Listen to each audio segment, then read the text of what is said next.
Ассалаумағалейкум достар, ассалаумағалейкум мен подписчиктерім. Абзал Або YouTube каналы. Мына кришка өткенде Түркістан суға шағымданған болатынбыз. Қазіргі таңда келіп тұр. Қай көшелерде жоқ екен, осы кришкілерді қоятын болады. Қазіргі таңда.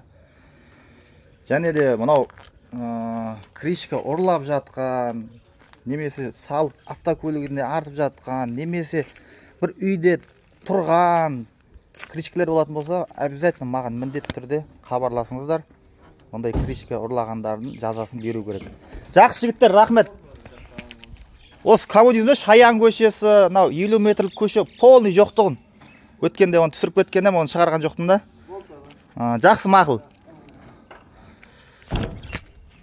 Барлық көшені айтты, ол барлық көшені аралай бермейміз ғой біз. Барлық көшені аралай бермейміз, сондықтан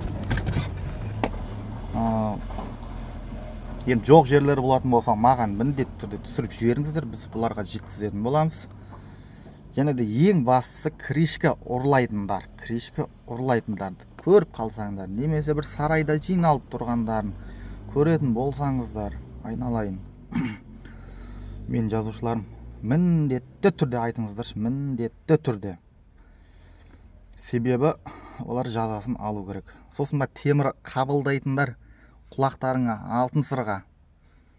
Егер де мынау учаскелік полицейлерге айтып қоям мен, сіздерден шығатын болса, видеомен барып, как положено, сотқа жөнелтетін боламыз, жазасын алатын боласыздар.